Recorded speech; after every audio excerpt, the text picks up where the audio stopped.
Buenos días, hoy 19 de noviembre es nuestro último día de las Jornadas Internacional de la Filosofía y qué mejor que empezar esta jornada con la conferencia de un profesor muy querido, el profesor Paniel Reyes Cárdenas, con la conferencia intitulada Una teoría semiótica de la comunidad, Roy, sobre el individuo y la comunidad.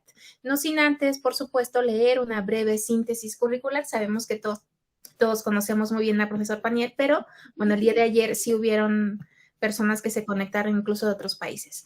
El doctor Paniel Osberto Reyes Cárdenas es maestro en filosofía y doctor en filosofía por la Universidad de Sheffield, Reino Unido. En su tesis investigó el pragmatismo y la metafísica del realismo escolástico en Peirce bajo la dirección de Chris Howey y Steve Makin. Aunque animado por su interés en la tradición pragmatista, Paniel tiene un amplio interés filosófico.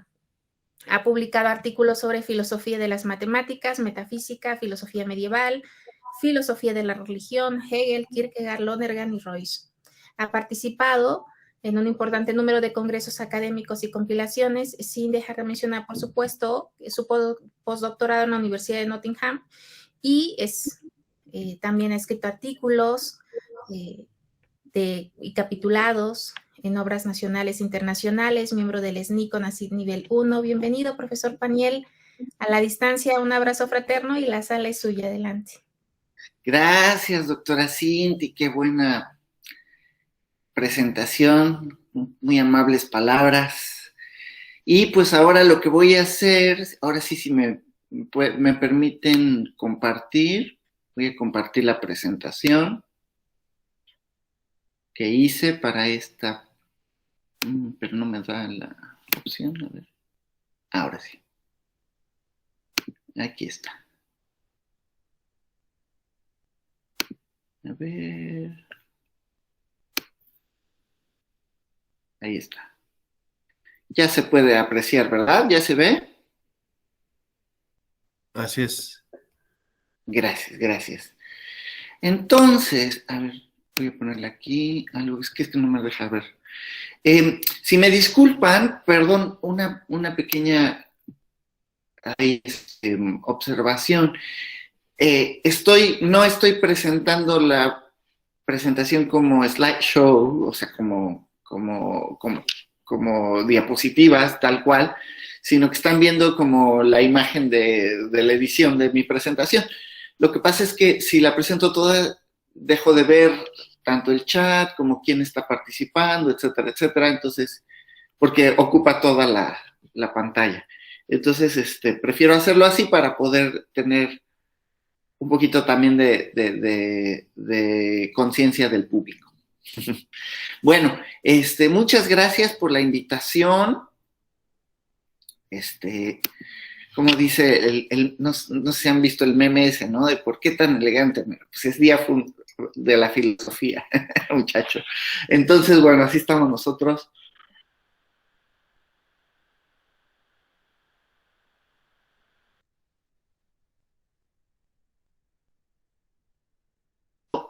Una presentación, una ponencia, una conferencia que habla de un autor que he estado trabajando desde hace tiempo, pero ahora más intensamente, que es Josiah Royce. Y justo, bueno, les quería comentar un poquito el contexto de este trabajo, de esta presentación. Esta presentación es un extracto o una especie de sumario, obviamente lo más breve posible para ayudarles a familiarizarse con este personaje, que he hecho justo con el motivo de la escritura de un libro. Es un libro que tenía que haber entregado hace algunos días, pero que todavía estoy terminando los detalles, que es un libro que se llama justo así, como nuestra presentación, A Semiotic Theory of Community, una teoría semiótica de la comunidad. Entonces, pues es un libro que estoy haciendo con Lexington Books y la verdad es que me ha dado una gran oportunidad para profundizar mucho más de lo que había hecho en el pasado, en el pensamiento de este interesante personaje, Josiah Royce. Ahora, Josiah Royce es alguien que es un... Ahora vamos a dar algunos datos biográficos muy sencillos, pero es un filósofo que en su tiempo fue muy famoso, fue muy importante, digamos, fue muy connotado en el mundo filosófico, en las distintas rutas filosóficas. Pero curiosamente, después de su muerte, y probablemente debido a su defensa del idealismo, pues su pensamiento fue como abandonado por muchos años, ¿no? Y fue en el siglo XX, en segunda mitad del siglo XX, sobre todo en los años 70, 80, cuando algunos estudiosos del pragmatismo americano y del idealismo americano, pues dijeron, ¿por qué nadie está diciendo algo sobre las interesantes ideas de Royce, ¿no? Porque Royce fue muy influyente. Vamos a ver que él recibió una influencia poderosa de muchos importantes filósofos y pensadores de la época, pero a su vez él influenció a muchos más, ¿no? Entre ellos, pues influenció a Peirce, de quien vamos a hablar un poquito en la presentación, influyó a William James profundamente, influyó a Gabriel Marcel, ¿no? Gabriel Marcel escribió un excelente libro sobre su metafísica en francés. Hay mucho que decir, ¿no? Hay mucho que decir acerca de este interesante personaje. Entonces, pero no es sino hasta el siglo XXI, de hecho, en que estamos por fin teniendo un trabajo más serio, más profundo en las fuentes, ¿no? De su pensamiento. A diferencia de otros contemporáneos suyos, Royce sí publicó muchos textos importantes en vida, ¿no? A diferencia de su buen amigo Peirce, quien no publicó más que un solo libro en vida, que fue además un libro de astronomía. Bueno, Royce sí publicó muchas de sus importantes aportaciones en filosofía durante su carrera, pero además escribió muchos otros textos que no estaban disponibles y bueno, pues se están haciendo disponibles ahora. Bueno, perdón, una larga introducción, pero solo era para contextualizar un poquito, saber por qué es interesante este personaje, un pensador de finales del siglo XIX, principios del XX, y vamos a ver un poquito el sumario de esta presentación. Entonces, en esta presentación yo les voy a dar unas pinceladas muy amplias sobre el pensamiento de Royce. Vamos a hablar de su metafísica, que es un idealismo muy semejante al idealismo alemán. Vamos a explicar en qué sentido está conectado y en qué sentido es independiente del idealismo alemán. También vamos a hablar de su epistemología, sobre todo vamos a hablar de su epistemología en dos etapas importantes. Y bueno, vamos a ver que la semiótica, que él normalmente en su filosofía identifica como interpretación o ejercicio de interpretación, va a ser la base de esta epistemología tan interesante, que es donde más me voy a detener en la presentación. Y después vamos a hablar un poquito de su ética, que es una ética basada en la lealtad. Y finalmente vamos a ver que en la amalgama, la integración de estos tres distintos aspectos de su filosofía, su metafísica idealista, su epistemología semiótica, su ética de la lealtad, se puede integrar una teoría semiótica de la comunidad, ¿no? Entonces, bueno, pues curiosamente, a diferencia, ¿no?, de muchas de las tendencias contemporáneas que, como ustedes sabrán, tratan temas metafísicos y temas sociales como separados, como inconexos, ¿no? Normalmente, y bueno, ayer incluso lo veíamos un poquito con el profesor Hurtado, la reflexión de los problemas sociales suele utilizarse con categorías éticas o sociológicas, ¿no? Bueno, Royce fue un pionero en identificar, o más bien fue alguien que volvió a los clásicos.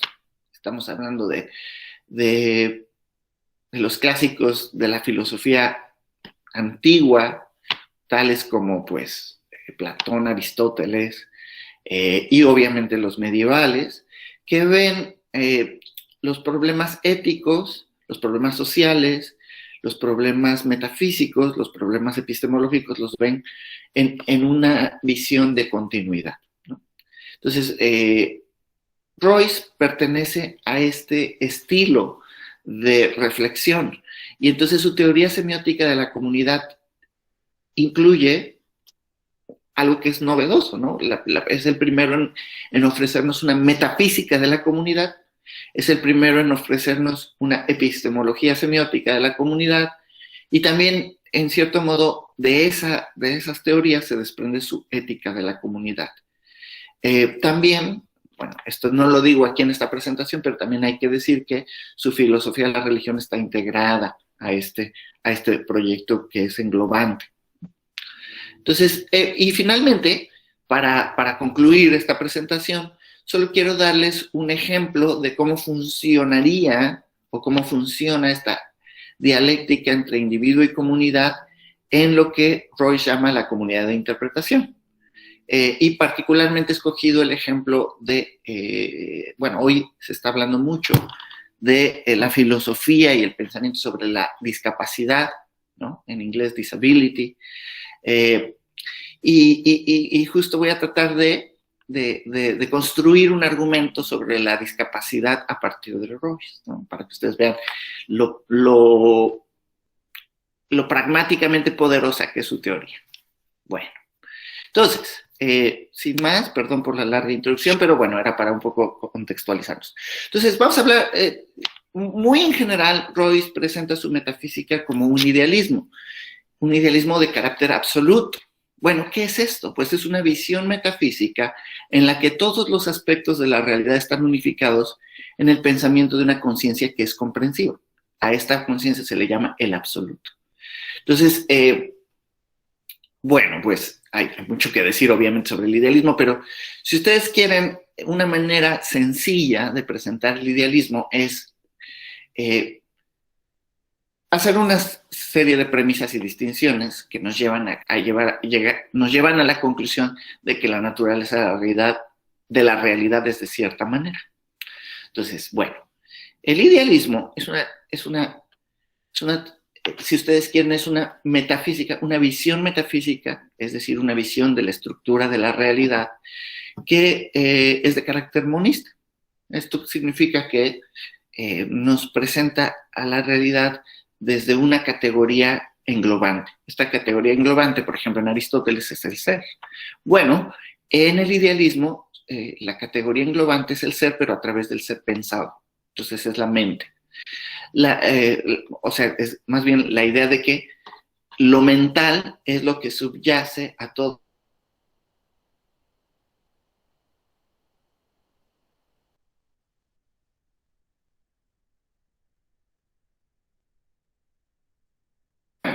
Aquí no me voy a detener, pero el dictum más típico del idealismo pues se debe a Hegel, ¿no?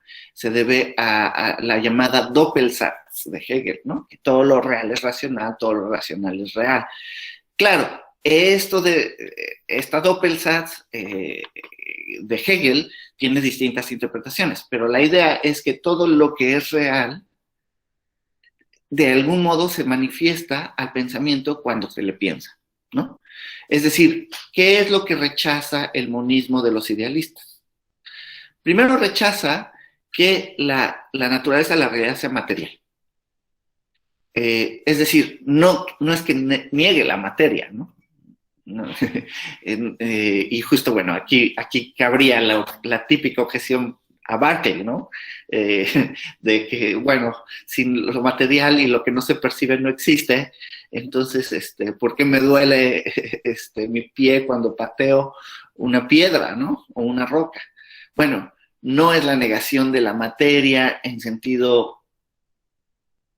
sentido de que está fenoménicamente presente a nosotros, sino es la negación de que la materia constituye el principio unificador de la realidad. La materia es una manifestación de la realidad de los seres que son esencialmente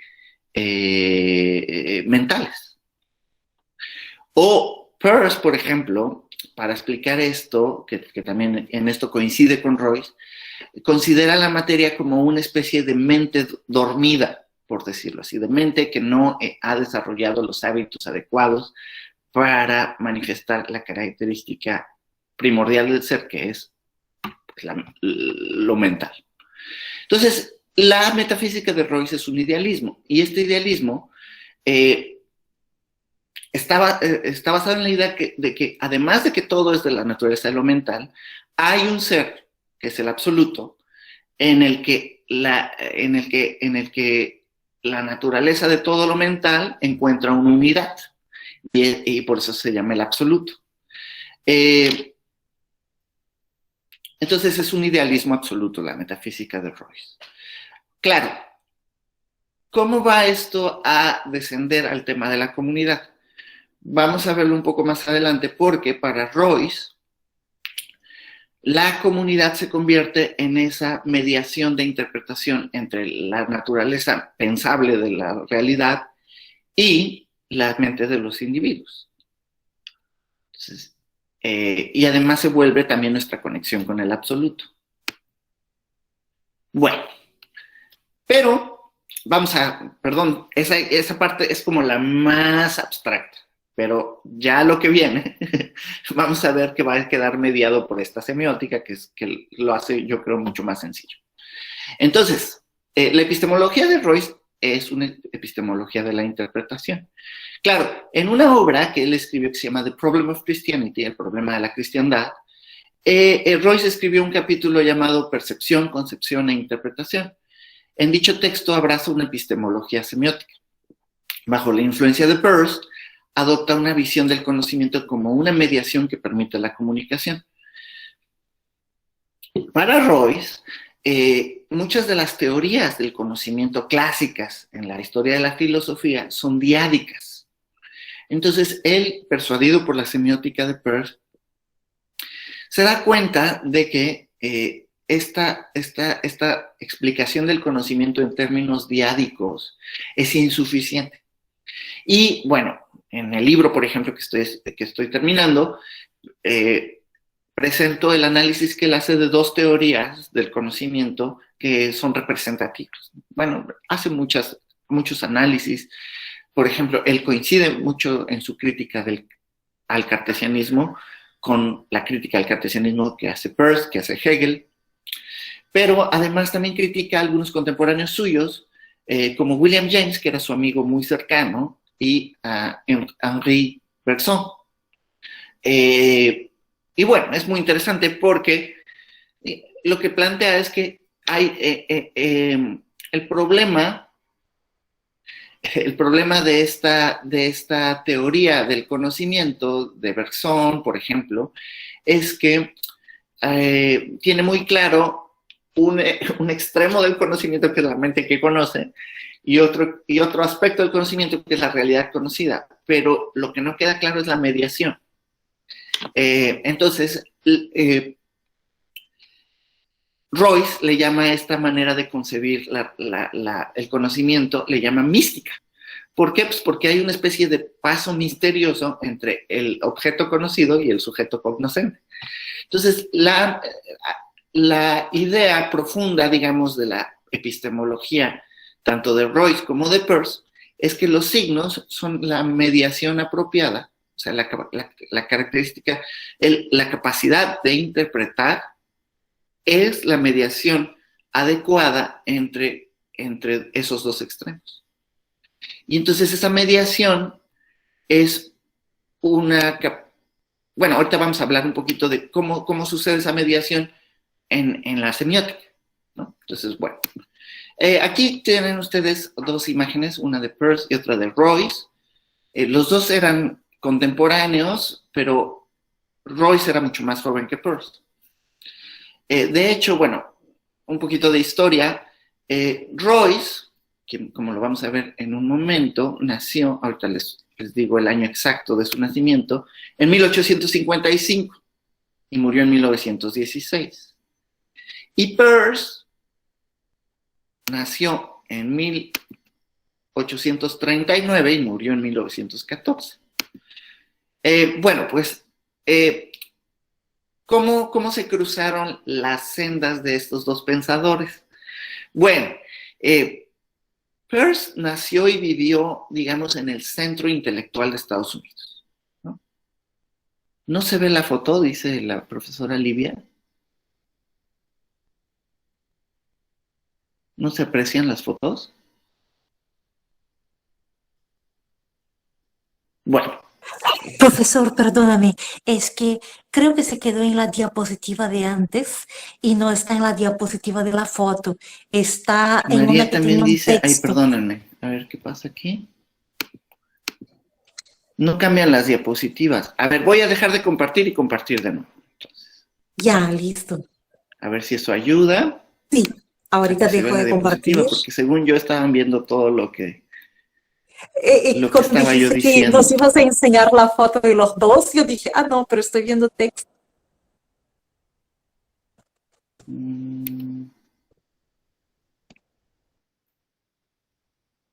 ¿Ya se aprecia, perdón? Todavía. Ahora sí. A ver, ¿alguien me puede ya decir se ven por los sí? dos. Sí, ya se ven. Sí,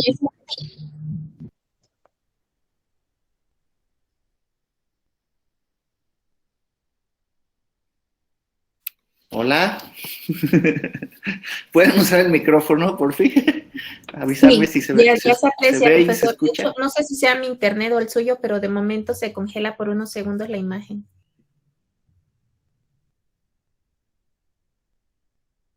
Pero ya se ven las imágenes, las fotos ya están de Peirce y Royce.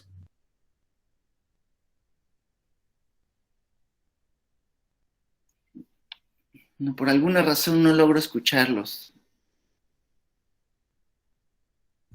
¿Ahí Bueno. no se escucha ya? Yo creo que su internet está fallando. Voy a continuar. Es probable. Voy a continuar porque no los logro escuchar. Pero bueno, a ver. A ver, déjenme quitar esto por un segundo.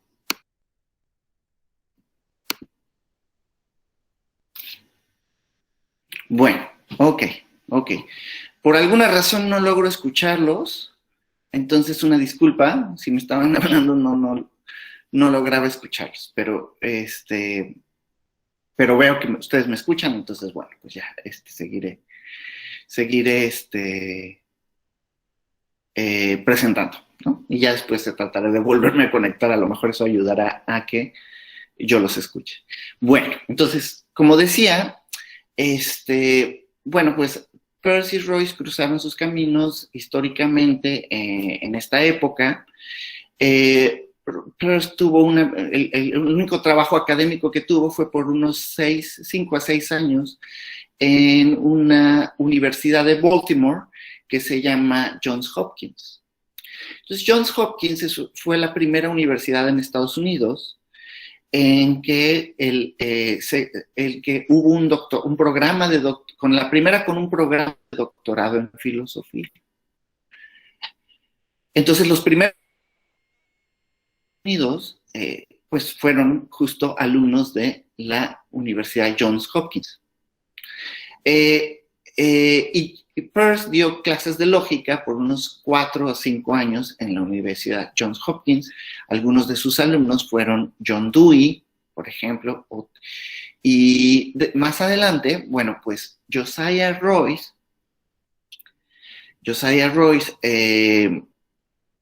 fue también una de las primeras generaciones en obtener el doctorado en filosofía en la Universidad Johns Hopkins. Sin embargo, a Royce ya no le tocó que Peirce le diera clases de lógica, pero se conocieron y tuvieron pronto una importante influencia en las dos direcciones. Entonces, bueno, esto lo digo porque la primera obra importante, digamos, de Royce se llama The Religious Aspect of Philosophy, el aspecto o la característica religiosa de la filosofía. Entonces, en Peirce es el primero en leer este material y le hace una importante serie de observaciones en una reseña a Royce, y entre esas observaciones le dice que tiene que aprender lógica, ¿no? Que no sabe suficiente lógica. Está muy bien su libro, pero que necesita aprender lógica. Entonces Royce, quien no se tomó a mal esa sugerencia de Peirce, de hecho dedicó un par de años a estudiar un programa muy ambicioso de matemáticas y lógica. Y es gracias a esta influencia mutua que Royce, por ejemplo, creó creó un sistema lógico propio que se llama el sistema sigma. Y bueno, ese sistema sigma, de hecho, fue importante después en la historia de la inteligencia artificial. Pero bueno, volviendo a Peirce, bueno, como muchos de ustedes que son mis alumnos, pues sabrán que Peirce es un autor al que he dedicado mucho tiempo, y entonces, bueno, pues ya esto les sonará un poquito repetitivo, pero me gustaría presentar algunas ideas muy generales de su pensamiento para que ustedes sepan en qué sentido influenció a Royce, ¿ok? Y en qué sentido influenció su teoría de la comunidad. Como ustedes ven en la diapositiva, Peirce es considerado el fundador de la filosofía llamada pragmatismo. La máxima pragmática dice que debemos mirar o observar las implicaciones prácticas de nuestros términos intelectuales, para entender lo que significan. Si dos términos no difieren en implicaciones prácticas, en sus consecuencias prácticas concebibles, entonces su significado es el mismo. Y finalmente, de ahí que el pragmatismo de Peirce se ocupe es como una tarea de aclarar significados con este principio lógico llamado la máxima pragmática. Por ejemplo, Peirce en sus importantes ensayos del siglo, de una serie de papers en las que critica primero critica al cartesianismo, la epistemología cartesiana, y ya después propone su propia idea de la investigación, de la lógica de la investigación, y entonces publica una serie de artículos que se hicieron muy célebres, que se llama Illustrations in the Logic of Science, o ilustraciones en la lógica de la ciencia. Entonces aquí hay dos papers o dos artículos que se volvieron muy famosos. William James, por ejemplo, ayudó mucho a hacer famosos estos artículos, y en donde se contiene esta famosa máxima pragmática. Uno de ellos, pues, se llama Cómo esclarecer nuestras ideas, How to make our ideas clear, y en ese artículo, en ese documento, es donde aparece la máxima pragmática por primera vez en la historia de la filosofía. Y bueno, pues, algunos usos de esta máxima, pues, fueron para aclarar ciertas preguntas de carácter metafísico, como realista. Entonces, ¿qué significa decir que algo es duro, por ejemplo? Pues que normalmente resistirá la fuerza aplicada por otros objetos y no mostrará signos de daño o rasguño, ¿no? Pero, ¿qué significa decir, por ejemplo, que una afirmación es verdadera? Bueno, pues también eso se evalúa por el uso de la máxima, que es algo en lo que las personas estarían de acuerdo si tuvieran conocimiento de toda la información relevante. En otras palabras, y esta es espero que ya algunos se estén dando cuenta hacia dónde voy, pero hacia dónde voy es que el hecho de utilizar la máxima nos lleva a apreciar la comunidad. ¿Por qué? Porque, por ejemplo, ¿cuál es nuestro acceso a la verdad? Pues el darnos cuenta que una comunidad en su ejercicio de interpretar las realidades del mundo está convergiendo. Entonces, bueno, pues la convergencia en una comunidad de investigación es un valor, ¿no? Es un valor que se desprende de esta máxima pragmática. Y esto influenció poderosamente a Royce. ¿Qué significa decir que algo es real, por ejemplo? Pues que es el objeto de una afirmación verdadera.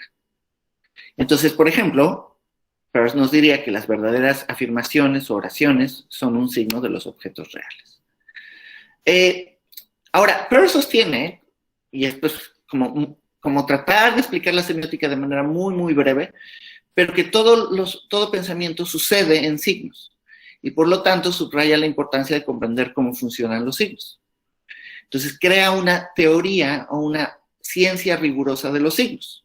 Si queremos comprender la naturaleza del pensamiento, dice Peirce, necesitamos entender la naturaleza de los signos. Y esto es ya un idealismo.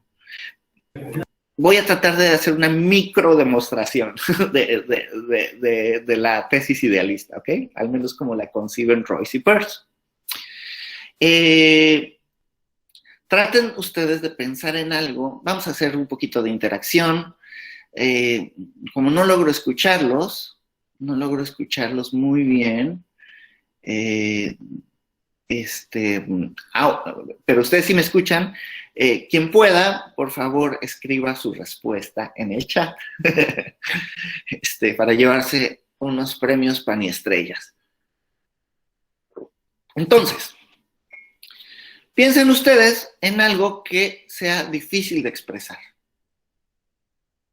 A ver, piensen en algún objeto o algún pensamiento que sea muy difícil de explicar. A ver, por ejemplo, ¿alguien quiere poner en qué pensó? Alan, por ejemplo, pone un sentimiento en un poema, ¿ok? Por ejemplo, un sentimiento en un poema, que es muy difícil de expresar, ¿no? Porque a lo mejor no es un sentimiento complejo, ¿no? Tiene algo de alegría, pero algo de melancolía, algo de tristeza, pero también algo de humor, ¿no? No sé. ¿Ok? ¿Algún otro pensamiento que quieran compartir? La nada, dice María. Bueno, pues es también muy interesante, ¿no? ¿Por qué? Porque pues quien piensa en la nada ya está pensando en algo, pero pues la nada representa lo que no es. Entonces, también es muy interesante ese pensamiento. Muchas gracias, María. ¿Alguien más? ¿Alguno más? Un último pensamiento difícil de expresar.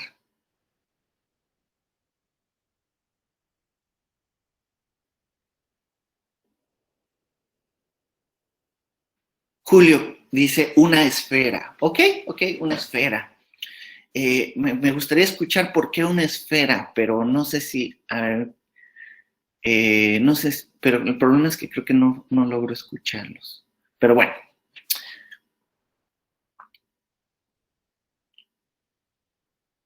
Juan Manuel, por ejemplo, dice Dios. Ok, interesante también, ¿no? Porque es un ser infinito, entonces, pues hablar de él no es sencillo, ¿no?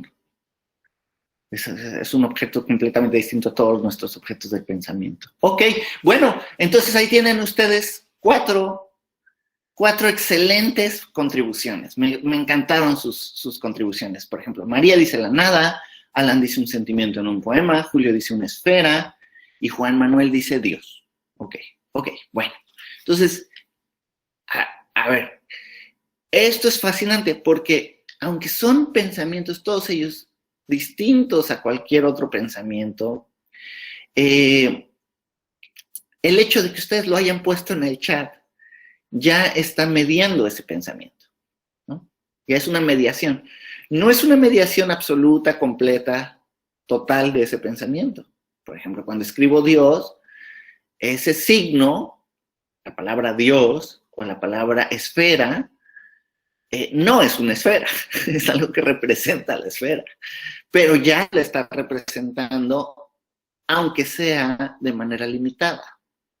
Entonces, todo lo que podemos pensar es imposible, o sea, no podríamos pensarlo si no lo pudiéramos mediar en signos. O en otras palabras, todo lo que pensamos está mediado por signos, incluso signos mentales, ¿no? Signos con los que lo representamos en nuestra vida mental. Entonces, bueno, pues ese es el principio de la semiótica. La interpretación es una característica esencial de la relación signo. Cada signo requiere interpretación. O sea, un signo, nos dice Peirce, y esto lo toma Royce a la letra, es algo que representa algo, o una cosa que representa algo a alguien. Entonces hay tres, según esa naturaleza triádica de la representación, del signo o de la significación, el signo, del acto de significar, bueno, pues hay tres tipos de signos: los íconos, los índices y los símbolos. Bueno, aquí no quiero alargarme demasiado en esto porque, bueno, aquí tenía algunos ejemplos de íconos, índices y símbolos, pero voy a tener que seguir adelante para mejor hablarles un poquito de cómo utiliza esta teoría de los signos, que bueno, de la cual había preparado pues toda una pequeña presentación de sus rasgos generales. Bueno, me gustaría que por lo menos nos quedemos con una idea. Algo que le fascina a Josiah Royce de la teoría de los signos de Peirce es que se da cuenta que la naturaleza de la representación que tienen los signos es triádica y no diádica. Y este aspecto triádico es lógicamente más poderoso que la representación diádica. Y bueno, pues Peirce ofrece una serie de teoremas, una serie de pruebas de distinto tipo para mostrarnos que su máxima pragmática, de hecho, es un principio semiótico. Entonces, volvamos a Royce. Por cierto, un aspecto biográfico que no dije es que Royce pues, nació en California, ¿no? En una época en la que California estaba siendo colonizada. De hecho, sus padres fueron colonizadores de California y Royce nació en un pueblito de California que fue fundado por mineros de la famosa fiebre del oro, y él nació en 1855, ¿no? En Grass Valley, en California. Después después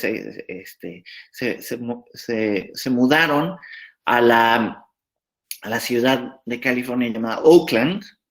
Y bueno, de hecho, también Royce fue un pionero de la primera universidad en Oakland, que fue la Universidad de California, en Oakland.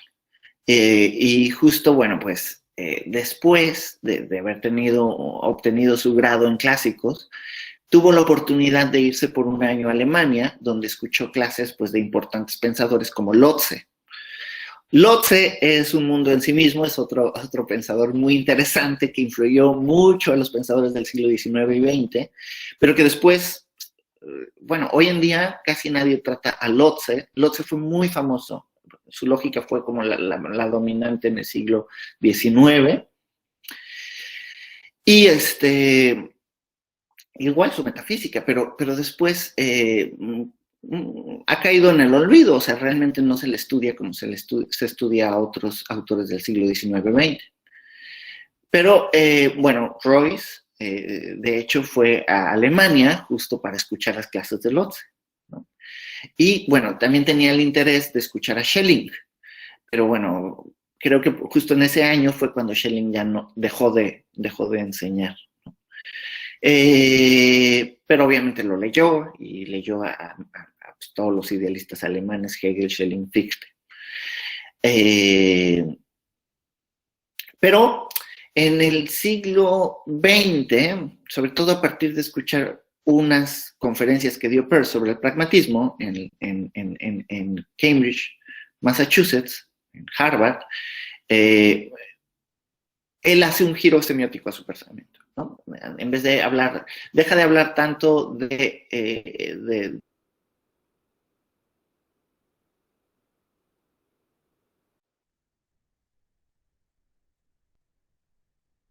las ideas de Peirce para dar justo sentido a la relación entre qué es ser miembro de una comunidad y qué es usar signos.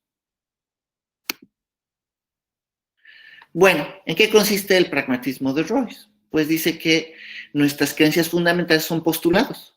También es una idea como muy característica del pragmatismo. Todas nuestras creencias son tanto hábitos de acción como postulados para futuras acciones. La disposición de convertir nuestros postulados en acción se llama voluntarismo. Y en esto, pues, Royce sigue muy de cerca a los medievales, particularmente la escuela franciscana de Duns Scoto, que consideran el pensamiento, el conocimiento más bien, como un acto de la voluntad antes de ser un acto del intelecto, ¿no? Esto es muy interesante. Pero bueno, no me voy a detener en ello, simplemente es mostrarles que hay un voluntarismo presente ahí. El sistema de Royce es un sistema idealista, ya lo decíamos, pero sobre todo a partir de este giro semiótico se convierte en un sistema idealista semiótico. También para Royce, su filosofía es una filosofía de la religión, sobre todo. ¿Y por qué? Pues porque Royce considera que la religión es el punto más alto del desarrollo intelectual de la persona. Entonces, toda filosofía para él es religiosa, o sea, en último término. Incluso la lógica, pero ya explicaré eso en otra conferencia. Él, sobre Peirce, dice que su concepto de interpretación define un proceso muy general, del cual la dialéctica hegeliana, por ejemplo, es un caso especial. Entonces, a él le parece que Peirce da en el clavo para entender de la mejor manera la estructura de la realidad. ¿Qué características tiene este pragmatismo royciano? Pues que la interpretación... perdón, aquí me di cuenta que no había traducido mi presentación en esta parte. Bueno, de todos modos, no sé si la están viendo, me avisan por fin, me pueden confirmar si se ve características del pragmatismo royciano. Esa es la diapositiva en la que estamos. ¿Sí? Gracias. Bueno, entonces, la interpretación es un principio de mediación. Dios es un postulado pragmático y la comunidad es el perfeccionamiento, la realización, la integración del individuo.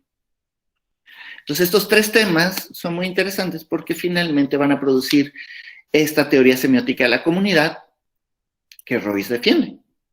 Entonces, según Royce, la interpretación es esencialmente social. Es como una suerte de traducción que hacemos todo el tiempo cuando nos comunicamos.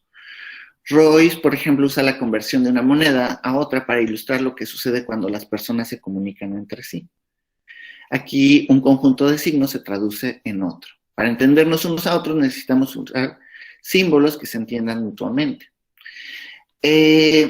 Solo para ponerles un ejemplo muy breve. La primera comunidad de interpretación es, o el primer acto de interpretación que genera la primera comunidad es la interacción con otro ser humano. Pero hay una tercera cosa que sirve de puente entre los seres humanos, que es el lenguaje. Por ejemplo, si en este momento yo quiero saber, ¿no? Saber si me están escuchando, utilizo, bueno, alguien de ustedes me contesta, como amablemente me acaba de contestar la doctora Cintia, me dice, sí te escucho, pero hay una mediación, que es la plataforma, ¿no? Sin esta mediación, yo no podría confirmar que me está escuchando la doctora Cintia. Entonces ella pone sí con palabras, hay una mediación que presta el lenguaje, pero ¿qué es el lenguaje? Pues una serie de hábitos de una comunidad de interpretación. Supongamos que yo empiezo a dar esta plática en una lengua que los demás no conocen. Supongamos que empiezo a hablar en suajili, ¿no? Del sur de África, ¿no? Entonces empiezo a hablar en suajili y pues ustedes dicen, pues no estoy entendiendo nada, voy a apagarlo, ¿no? Me voy a hacer otra cosa. Me voy a hacer, dice el profesor Martín, me voy a hacer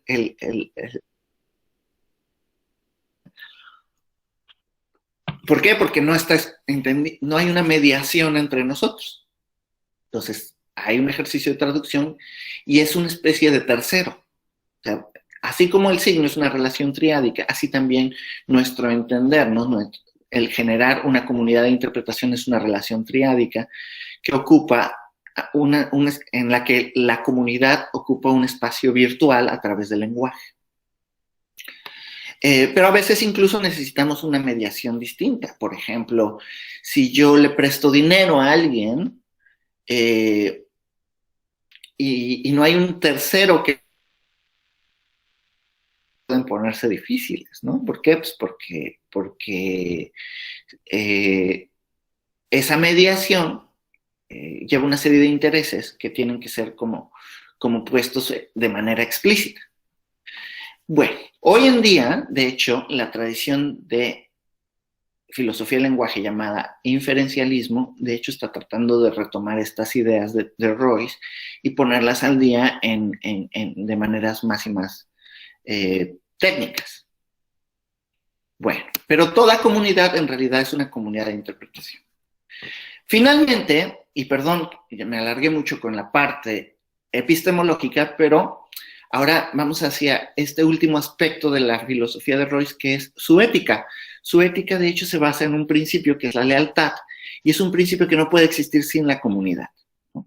El ser humano, el absoluto, se manifiesta a sí mismo en el reino de los seres individuales, dice Royce, delimitados por las circunstancias de tiempo, espacio y finitud. Entonces, cuando nosotros en pocas palabras voy a tratar de resumir esto, cuando nosotros experimentamos nuestra vida social, nos damos cuenta de las realidades éticas, ¿no? De las realidades morales, más bien. Y entonces, nuestra primera contacto con esas realidades morales nos hablan de varias cosas, ¿no? Nos hablan de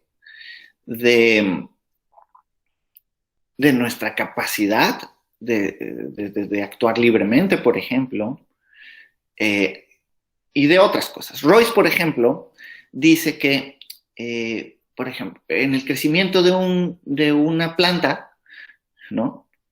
El ambiente moral no influye absolutamente en lo más mínimo, ¿no? Por ejemplo, pensemos en un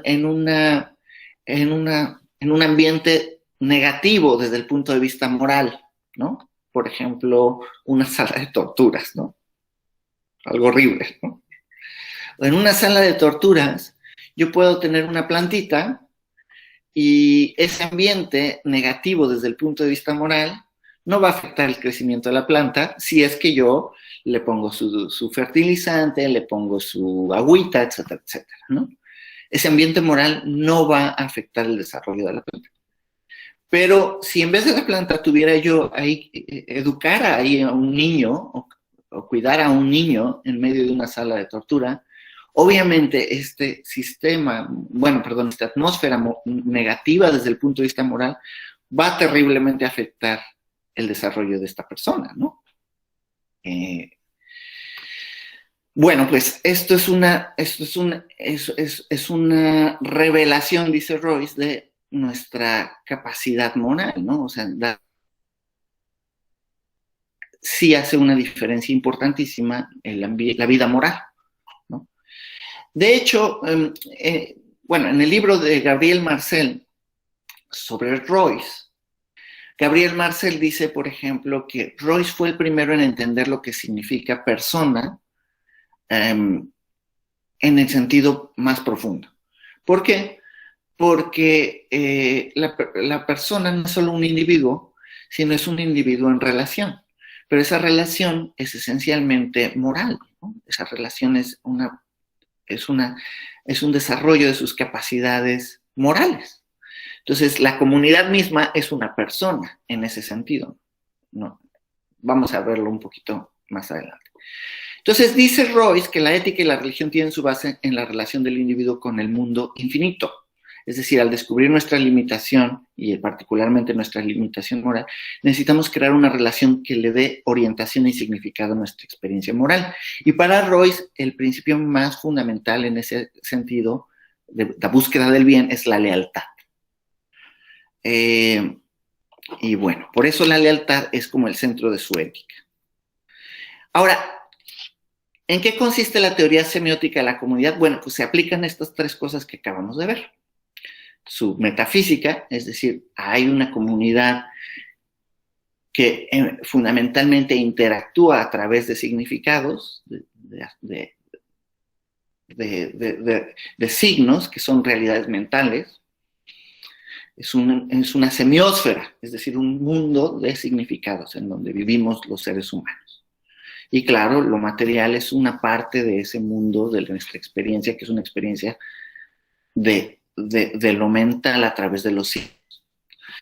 Pero además, esa experiencia está mediada por nuestro conocimiento, que es un conocimiento que siempre sucede en signos, y además está mediada por comunidades en las que esos signos tienen sentido, y además esa experiencia de tener sentido, pues conlleva una realidad moral, y finalmente, pues el lugar donde todo esto converge en nuestra experiencia como seres humanos es una comunidad humana. Entonces, la base de la filosofía de Royce está en esa unidad llamada comunidad.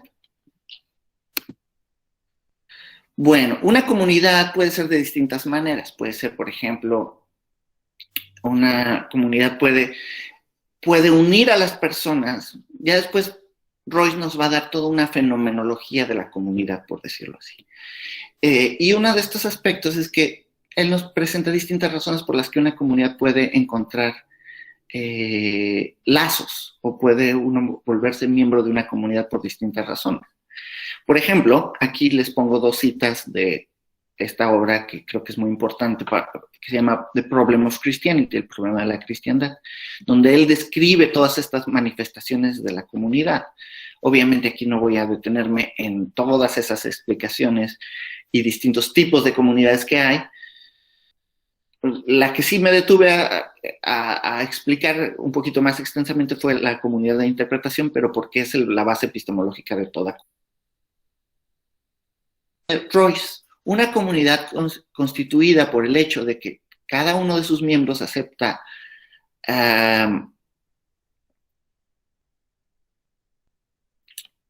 como parte de su vida individual y su ser los mismos eventos de sus miembros, de sus colegas o de sus miembros con miembros en la comunidad, se llama una comunidad de memoria. Entonces, una razón por la que nosotros podemos encontrar lazos comunitarios unos con otros es que compartimos un pasado juntos, o un pasado común.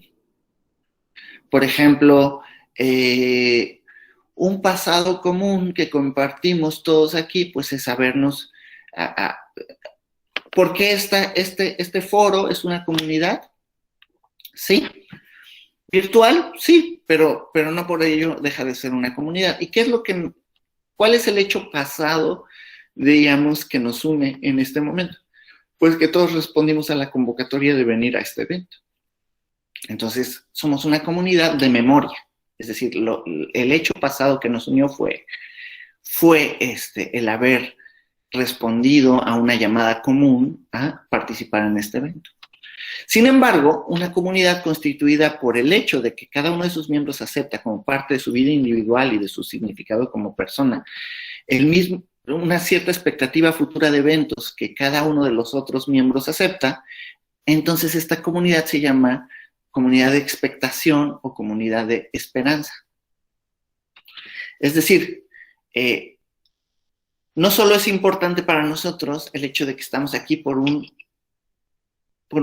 evento pasado que nos unifica, sino que ese evento pasado nos unifica, pero lo que más nos unifica es lo que estamos haciendo en este momento, que es un evento futuro, lo que esperamos que este evento genere entre nosotros. Por ejemplo, que fortalezca los lazos intelectuales entre los que estamos participando en esta conferencia, ¿no? Y en las siguientes. Entonces, esto nos hace una comunidad de esperanza, dice Royce. Es decir, en otras palabras, a la comunidad la une un pasado común, pero lo que más la une es un futuro común, es una expectativa común. Entonces, ¿dónde entra? Y ahora, bueno, con esto termino, veo que me quedan 5 minutos, está muy bien porque justo ya voy a llegar al final. Y bueno, lo que quiero mostrarles es un ejemplo de esta teoría semiótica de la comunidad en acción. Voy a utilizar el ejemplo de un individuo con discapacidad. Y aquí, bueno, aquí voy a entrar en un debate que seguro, bueno, la policía de, o lo que podríamos llamar de lo políticamente correcto, va a decir, no se dice discapacidad, se dice capacidades diferentes, ¿no? Entonces, bueno, yo estoy en contra de esto. ¿Por qué? Bueno, mi argumento royciano, siguiendo a Royce en este caso, es el siguiente. Si tú no reconoces la vulnerabilidad de alguien, tampoco haces mucho por cambiarla, ¿no? o por transformar las condiciones en las que esa capacidad es vulnerable. Entonces, evitar el lenguaje de discapacidad y decir capacidades diferentes, pues es un eufemismo que, lejos de hacernos más solidarios con el que es vulnerable, nos aleja. ¿Por qué? Pues porque es como taparlo, ¿no? Tapar esa vulnerabilidad llamándole capacidad diferente. Bueno, esto es una primera cosa que quería decir. Otra cosa que me gustaría mencionar a propósito de la discapacidad es que cuando existe la discapacidad, muchos de los argumentos de nuestro tiempo es que uno necesitaría atender la discapacidad porque uno está en mejores condiciones, ¿no? Hoy, mi comunidad tiene, digamos, en mi comunidad, pues tenemos, por ejemplo, alimento, o tenemos ciertos recursos que nos sobran. Hay que compadecernos de aquellos que no son parte de nuestra comunidad y son vulnerables, y entonces apoyarlos, ¿no? Eso se llama asistencialismo, y el asistencialismo es un principio de compasión, es bueno, no estoy diciendo que sea.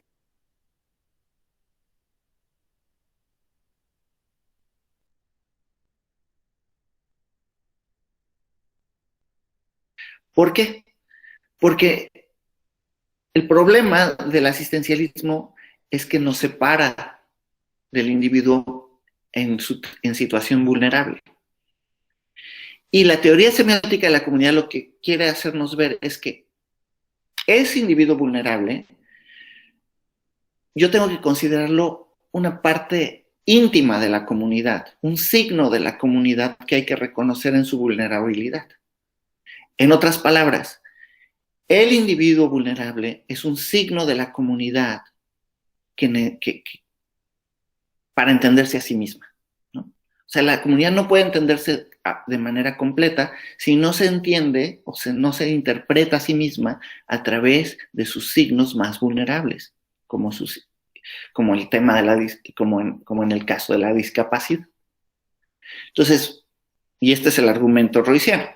Un individuo en necesidad es un signo para la comunidad en su propio entenderse, una mediación que representa a la comunidad. Es un signo de la comunidad para sí misma, pero asimismo el individuo entiende su discapacidad como una mediación para servir a la comunidad a entenderse a sí misma. Tales signos son la expresión de la comunidad a través de la vulnerabilidad del individuo. Por tanto, la comunidad es leal moralmente cuando se reconoce o se interpreta en su lealtad al individuo o seres en necesidad.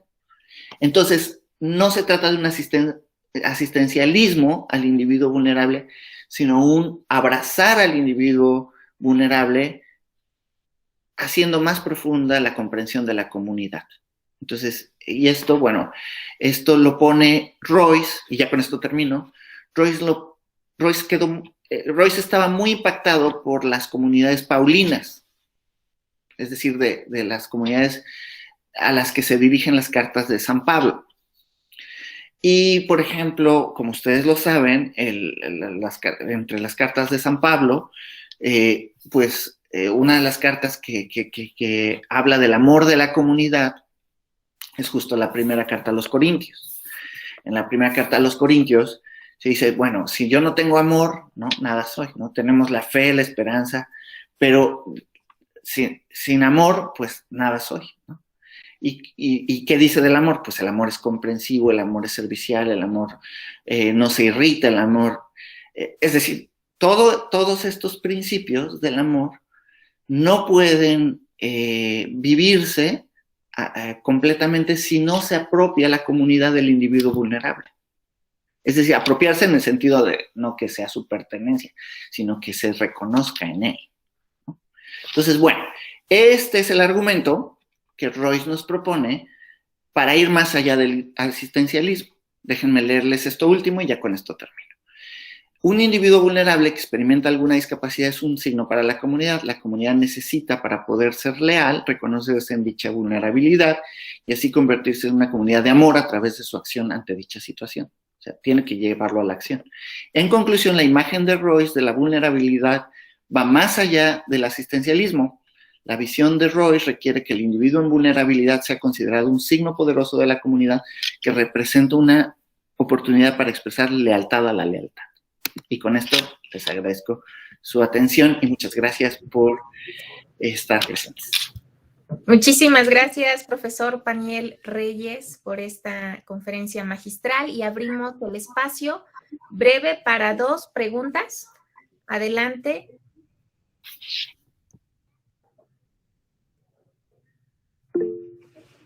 Profesor Roberto y profesor Martín serían las intervenciones de esta mesa. Adelante, profesor Casales.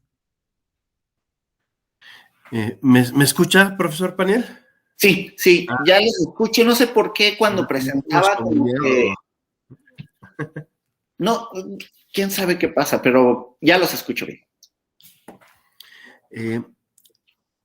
Paniel, yo concretamente tenía la duda, bueno, como tú sabes, Leibniz tiene esta idea de hacer una característica universal y desarrolla también una teoría del signo que es muy interesante y que yo quería hacerte con, digamos, una pregunta un poco forzando a reflexionar la relación entre Leibniz, Peirce y Royce. En el siguiente sentido, cuando Leibniz habla de los signos, dice que si bien los signos nos ayudan a potenciar, digamos, el razonamiento, digamos, ¿se cortó? Perdón, Robert, me quedé en donde dijiste en el siguiente sentido y ya de ahí se me trabó. Cuando Leibniz habla de la característica universal y habla de los signos, dice que si bien los signos son fundamentales para, digamos, llevar el razonamiento más allá de lo que el propio pensamiento puede, también da a entender que el signo tiene que ver con nuestra propia finitud. ¿En qué medida? Esto se ve muy claro en la moral, justamente.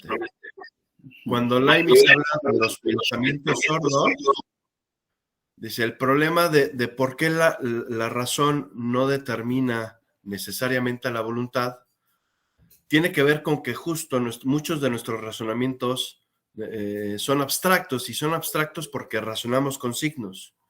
Y entonces esa deliberación entre el bien y el mal presente o el bien y el mal ausente, el bien y el mal a corto, mediano o largo plazo, de alguna forma se ve oscurecida, dice Leibniz, porque pensamos con signos, ¿no? Y dice, si bien en matemáticas estos pensamientos, estos signos son fundamentales porque a través de ellos, con un signo simplificamos un montonal de cosas y eso nos ayuda a hacer que los razonamientos pueden llegar más lejos, etc.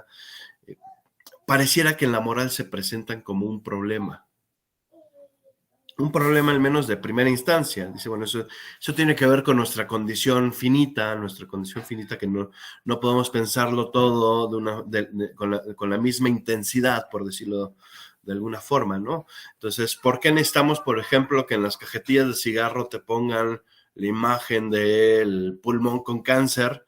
Pues porque normalmente el fumador, las consecuencias, digamos, de fumar, no es que las desconozca, pero, digamos, es un mal tan lejano que que se presenta, digamos, en el razonamiento muy abstracto, y entonces sería más fácil, de alguna forma, digamos, conducir a la voluntad si nosotros tuviéramos una imagen más viva de eso, ¿no?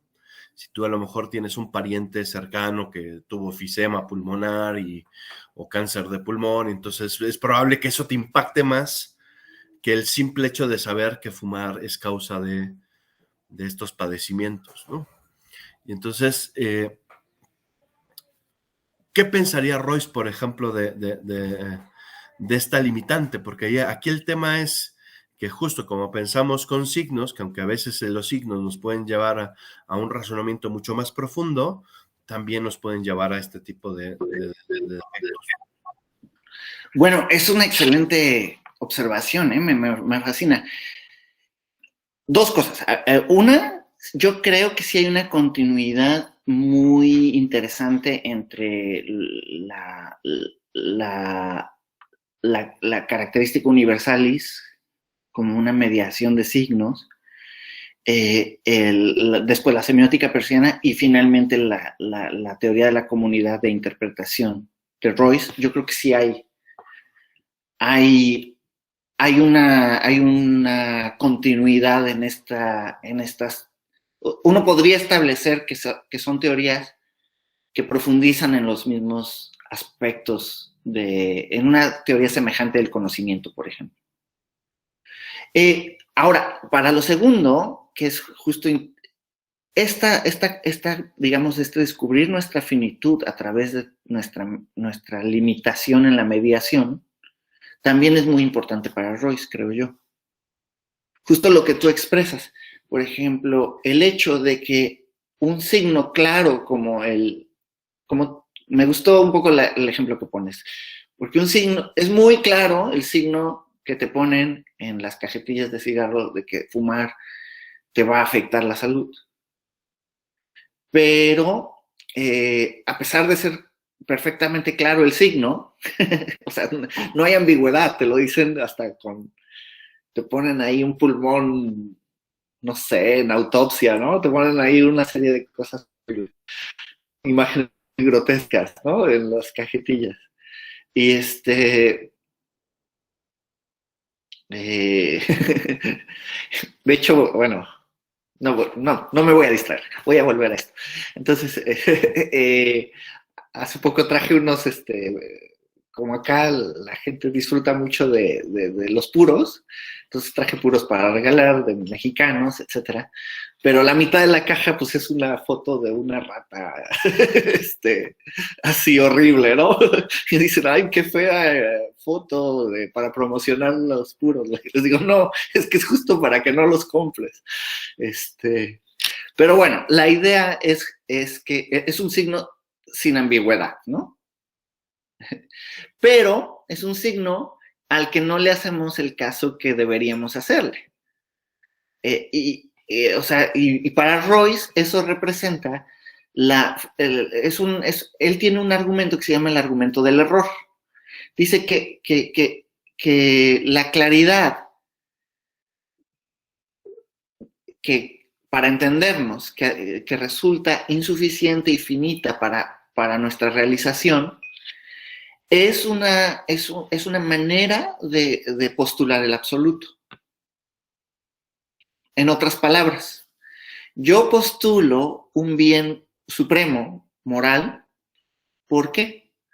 Pues porque mi experiencia finita me hace ver que todos mis alcances morales son limitados, por muy altos que se lleguen a ser. Entonces, el postular una realidad absoluta le da una tensión positiva, digamos. Como dice Aristóteles, ¿no? Para que la flecha caiga en la diana, tiene que haber tensión en el arco.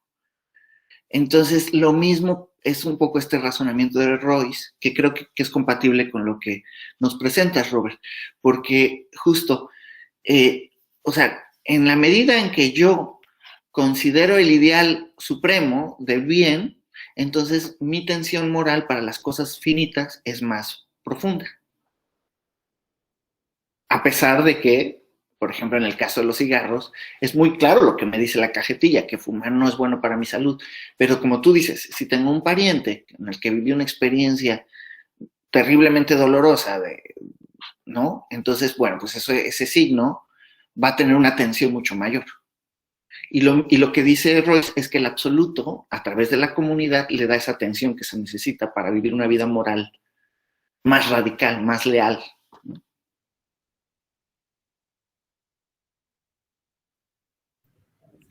Muy bien, gracias, profesores. Y bueno, tenemos una última intervención breve. Profesor Martín Castro, adelante. Muchas gracias. Muchas gracias, profesor Panel. Yo solamente tengo un par de dudas. La primera es, creo que es la más adecuada para usted, que es un experto en esto, y es una duda que he tenido desde hace mucho tiempo. Y la segunda ya es más problemática. La primera, perdón, ¿cuál fue? No la he hecho, solo estaba diciendo cuáles eran. Pero la primera es si hubo algún nexo directo entre Peirce y Saussure. Si ellos tuvieron algún nexo de alguna manera. Y la segunda pregunta es si actualmente estas metáforas de traducción para explicar la interpretación y la comunidad, si actualmente este tipo de metáforas serían adecuadas para explicar la interpretación y la comunidad, sabiendo que hoy tenemos sistemas de inteligencia artificial que traducen, explican, que minan datos, que descubren información.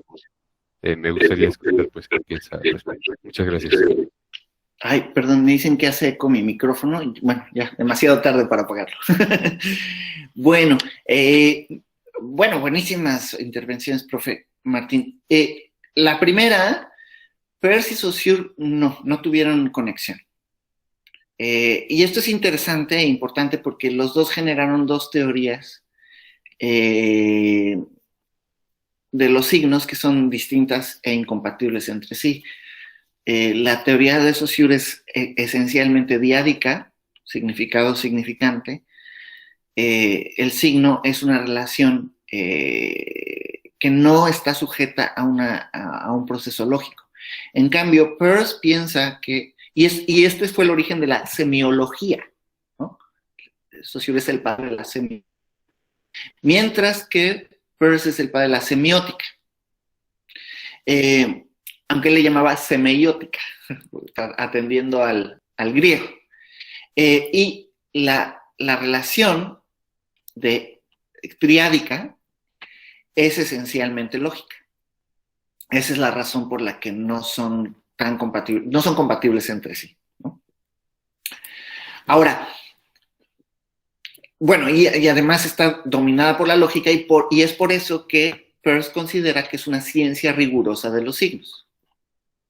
Conocer la lógica de los signos es también conocer la lógica del pensamiento, ¿no? Si tú quieres, es como una especie de acceso privilegiado a la lógica utens, ¿no? Haciendo esa distinción entre sistemas lógicos en particular y la lógica en sí misma, por decirlo así, ¿no?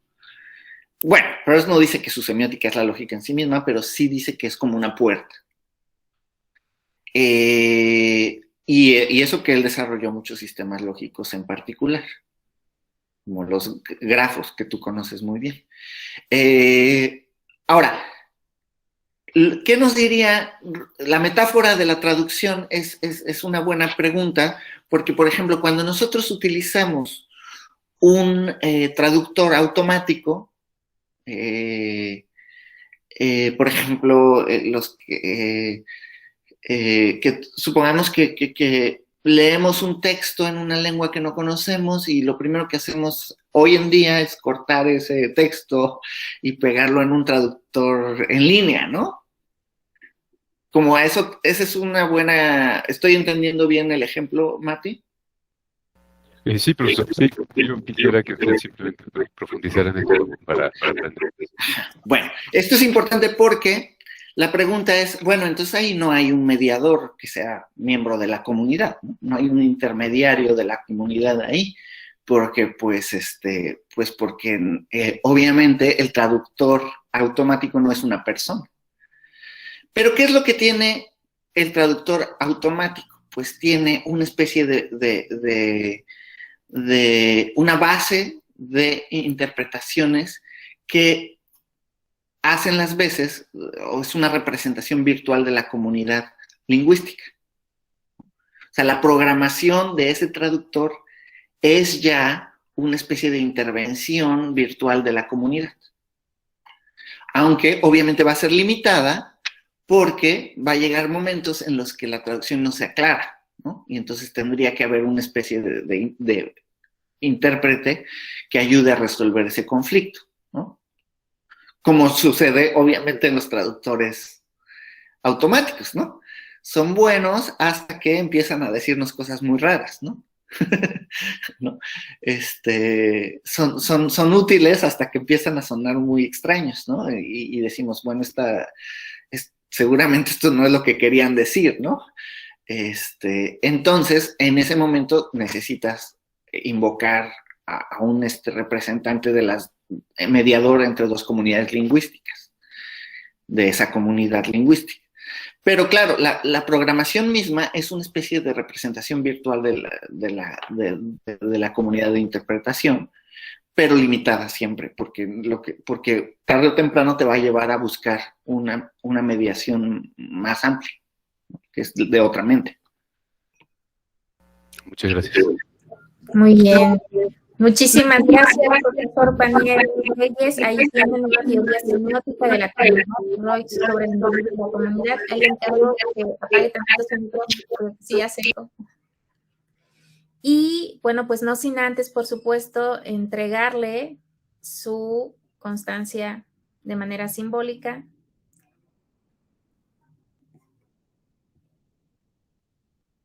Otorga, Universidad Popular Autónoma del Estado de Puebla, otorga la presente constancia al doctor Paniel Osberto Reyes Cárdenas por haber impartido la conferencia magistral Una teoría semiótica de la comunidad, Roy sobre el individuo y la comunidad, en el marco de las jornadas del Día Internacional de la Filosofía. Nuevamente, profesor, gracias e invitamos a todos los que están conectados a que sigan muy de cerca las jornadas. Aún faltan conferencias por la cual pues participar con este gozo que claramente nos llena a cada uno por los días que estamos celebrando, y los invitamos a la próxima mesa, que será a cargo del profesor Rubén Sánchez Muñoz, Persona, Mundo y Vocación en Ortega y Gasset, que a propósito el día de hoy en España, la UNED está llevando a cabo un homenaje a Javier San Martín, uno de los especialistas más importantes en lengua española sobre Husserl y sobre Ortega. De hecho, el profesor Rubén estará participando virtualmente al mismo tiempo allá, pero bueno, allá le estarán leyendo la ponencia. Así que, pues, en breve nos conectamos, damos un breve receso de 9 minutos, puntualmente a las 10 estamos de regreso. Un abrazo.